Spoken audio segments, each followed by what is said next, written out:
Welcome back. You are watching The Core, coming to you live from Channels Television Studios in Abuja, Nigeria, and we are discussing unemployment. I'd like to now try and bring in members of the studio audience. And so if you want to talk, just raise your hand and make your comment, keep it short, and then we'll come back to the panel.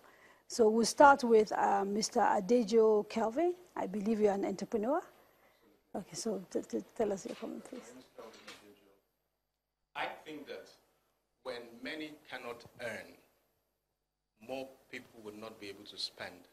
And when more people are not able to spend, work dies in several facets. But for us to be able to accommodate people even in the private sector, in my own sector, we are quite a bit concerned about the quality of graduates that we have to employ every single time. What is the quality of graduate that our universities are churning out every single year? I think that that aspect needs to be really looked into because... Are you suggesting that creating employment is directly linked to the quality of education we provide for our young? I think it works hand in hand at the end of the day. When you have graduates who do not have employability skills and you have to absorb them into your enterprise, how much are you going to pay them for what is what at the end of the day? So I think government needs to pay a huge amount of attention to in the education. Yes. Anybody else? The gentleman. Okay, but if maybe we start the one close because it's easier. Tell us who you are, sir, please. Okay, my name is Dr. Nuhu Atta. I represent the Nigerian Young Professionals. I want to lay my voice to what what my friend mentioned here. And the available statistics we have, the statistics are quite clumsy. So I think we should try as much as possible to see how we can put all these things together because during Jonathan's 2015 when he was leaving, we were 140 million. After 2 years, we were 180 million. I don't understand if we're giving birth in a way that, the population is astronomically increasing. Okay, so I want to lay my voice in the aspect that he was talking about. We have 13.5 million young people who lack employability skills, which is very terrible. And 2 weeks ago in Ahmadu Bello University, a professor in engineering was teaching strength of material and using 3rd edition of that strength of material textbooks to teach. And in Europe, in America, and in China, in Asia, they are using 16th edition of strength of material. The quality of the learning. So it's really very, very important that we bring in, I will suggest that we bring in private sector and the stakeholders involved in this process so that we can be able to marshal out a strategic plan to deal with that matter. Okay. Let me quickly bring in Mr. Ebuzo here because you had started talking about issues that you thought were a little bit fundamental. Are we addressing this issue of unemployment the right way, in your view?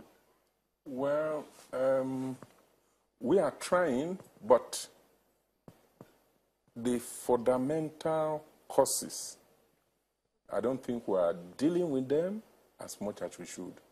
Because one of the things we must realize, and this is one of the part of the problem in Nigeria, at times we look at the problem of unemployment. What do we do to stop it? We think we'll just do one thing to stop it. It doesn't work like that. Mm-hmm.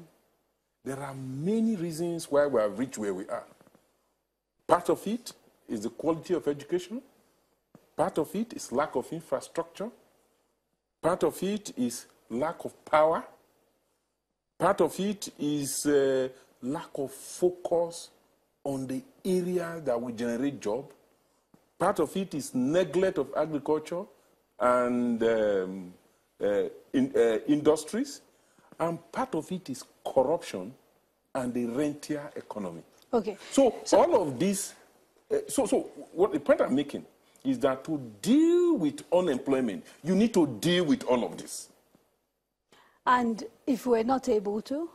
Then unemployment will continue. It's as simple as that. Audience members, let me try and see if I can get them into the conversation. The lady here, then there, yeah? Good evening. My name is Amanda Chisom. I'm a media consultant and a PR consultant too. A lot has been said about data collection from the director, from the special advisor. Everybody has been talking about data. And yes, to be honest, the private sector cannot really help everybody, and the government too cannot really help everybody. But I want to ask, has the government ever thought about grassroots data collection? We keep jumping about statistics. We don't have the right statistics. It's all mumbo jumbo. Have the government ever thought of using grassroots data collection? Imagine employing data collectors at the grassroots. That's employment. Because to me, our basic problem is underemployment, not really unemployment. People are underpaid. Okay. So what's the government doing about that? Okay. The lady in the blue. Good evening. My name is Patience Tangaru. I'm an educationist. I want to focus on the aspect of education. Apart from curriculum review, I think one thing we need to build is character.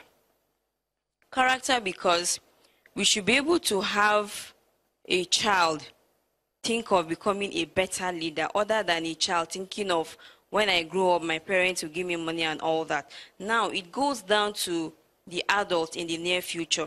If you don't teach this child character, how to manage resources, how to do the right thing, how to know the right thing, when he grows up, of course, you should know that he is already familiar with corruption in the society. Because I was surprised. I was about to ask, how realistic is this thing when you're raising children in an environment where certain things have become the norm, where we open our newspapers and we don't talk in millions anymore? When people are accused of stealing, now we're talking about billions. And they see people who've done wrong things actually being venerated in society. So realistically, you're talking about a utopia, aren't you? More in Nigeria, because I teach. You see a child of about 12 years telling you, why did this person steal this kind of money and all that? Then someone will say it is bad. Someone will say, when I grow up, I will steal too. So because they are listening, they are learning. So let's make sure that they are learning the right thing. Thank you. Thank you. My name is First Baba Isa. I'm a legal practitioner. Now, what Sade was talking about the indices or the factors responsible for corruption, for unemployment and all of that, I think to encapsulate it, everything rises and falls on leadership. We need in Nigeria to review the contractual relationship between the leaders and the led. It's too lax, it's too laissez-faire, it's too careless on the side of the leaders.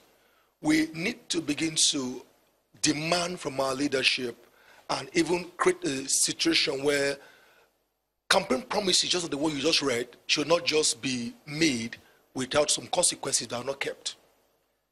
If I'm employed as a manager of a bank, I have a target. If I don't meet the target, I'm fired. The president, the governor, the senator should not just stop during campaigns and feel that they don't have any responsibility to make those campaign promises happen. If they fail, we should have a system that fire them. Now, in closing, I would say that we can never get out of this quagmire of unemployment or underemployment until Chapter 2 of the Constitution is made justiciable. Work is a right in the African Charter right now. We should make it a right to work should be a right in Nigeria. Because if we don't make work a right, the leaders will not feel obligated to provide work for us.